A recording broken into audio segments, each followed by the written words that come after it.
জানাবো স্বপ্নে যদি আপনি নামাজ পড়তে দেখেন অথবা আপনি বিয়ে করতে দেখেন, তাহলে ইসলামী বিশেষজ্ঞদের মতে এই স্বপ্নগুলো কোন আলামত বহন করে আপনার জীবনের জন্য, তা নিয়ে আজকে আমাদের ভিডিও। বিস্তারিত জানতে শেষ পর্যন্ত দেখার অনুরোধ করছি। স্বপ্ন ঘুমের ঘোরে দর্শিত চিন্তাভাবনার নাম হলেও এই স্বপ্ন মানুষের কাঙ্ক্ষিত ভবিষ্যৎ। স্বপ্নকে আরবি ভাষায় রুইয়া এবং ফার্সিতে খাব বলা হয়। এই স্বপ্নের কোনো বাস্তবতা আছে কিনা এ ব্যাপারে ধর্মীয় গবেষক এবং দার্শনিকদের মাঝে কিছু মত পার্থক্য রয়েছে। দার্শনিকদের মতে মানুষের চিন্তা ভাবনার একটি প্রতিচ্ছবি তার ঘুমের মাঝে ফুটে ওঠে, যা শুধু ধারণা ও চিন্তা প্রসূত।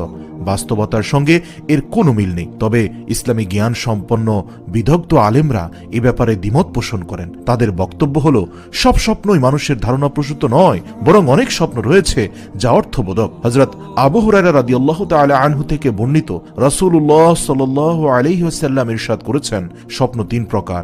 এক, রুইয়ায়ে সালেহা তথা ভালো স্বপ্ন, আল্লাহ মহানের পক্ষ থেকে কোনো সুসংবাদ হিসাবে যা বিবেচ্য। দ্বিতীয় নম্বর হচ্ছে রুইয়ায়ে শায়াতিন তথা শয়তানের কর্তৃক প্ররোচনামূলক প্রদর্শিত স্বপ্ন। তৃতীয় নম্বর হচ্ছে রুইয়ায়ে নাফসানি তথা মানুষের চিন্তা চেতনার গল্পচিত্র। এরপর রাসূলুল্লাহ সাল্লাল্লাহু আলাইহি ওয়াসাল্লাম বলেছেন, যদি কেউ অপছন্দনীয় তথা ভয় বা খারাপ কোনো স্বপ্ন দেখে, তাহলে সে যেন তাড়াতাড়ি ওযু করে নামাজে দাঁড়িয়ে যায়। প্রিয় দর্শক, শুরুতে একটি কথা বলে রাখি, আমি স্বপ্নের যে ব্যাখ্যাগুলো নিয়েছি তা খাবনামা গ্রন্থ থেকে, যা বিজ্ঞ আলেমগণরা কোরআন হাদিস গবেষণা করেই এর ব্যাখ্যাগুলো স্থাপন করেছেন। হযরত ইউসুফ আলাইহিস সালাম ছিলেন একমাত্র নবী। আল্লাহ রাব্বুল আলামিন তাকে মুজিজা স্বরূপ স্বপ্নের সকল ব্যাখ্যাই জানিয়ে দিতেন। রাসূলুল্লাহ সাল্লাল্লাহু আলাইহি সাল্লাম বলেছেন, স্বপ্ন হচ্ছে আমার নবুয়াতের 46 ভাগের এক ভাগ। প্রিয় দর্শক, এজন্য রাসূল সাল্লাল্লাহু আলাইহি সাল্লামের আরেকটি কথা বলেছেন, স্বপ্ন সত্যি হয় যদি রাত 12টার পরে দেখা হয় এবং ফজরের নামাজের আগ পর্যন্ত যদি কেউ পবিত্র অবস্থায় ডান কাঁধে শুয়ে থাকে, খুব দ্রুতই সে স্বপ্ন সত্যি হয়ে যায়। সেক্ষেত্রে আমাদের করণীয় রয়েছে। করণীয় বলার আগে আপনাদেরকে নামাজ সম্পর্কে জানাতে চাই। যদি কেউ স্বপ্নে নামাজ পড়তে দেখে, তাহলে তার আশা পূরণ হবে ইনশাআল্লাহ। যদি কেউ শুয়ে নামাজ পড়তে দেখে, তাহলে মনে করতে হবে তার মৃত্যু খুব শীঘ্রই এসে গেছে।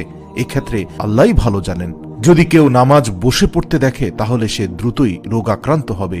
যদি পশ্চিম দিকে কেউ নামাজ পড়তে দেখে, তাহলে ধর্মের দিক দিয়ে সে উদাসীন হয়ে যাবে। পূর্ব দিক দিয়ে কেউ নামাজ পড়তে দেখলে, তাহলে তার নিকট খুব দ্রুতই হজ নসিব হবে। যদি নামাজ বড় কোনো জামায়াতের সাথে পড়তে দেখে, তাহলে তার নিকট আল্লাহর রহমত অবারিত পড়তে থাকে। যদি কেউ নিজেকে নামাজের ইমামতি করতে দেখে, তাহলে জাতীয় নেতৃত্ব লাভ করার সম্ভাবনা রয়েছে, কেননা ইমাম হচ্ছেন নামাজের নেতা। আপনি যদি স্বপ্নে দেখেন আপনি নিজেই ইমাম হয়েছেন, পেছনে অনেক মুক্তাদি আপনার ইমামতিতে নামাজ পড়ছে, তাহলে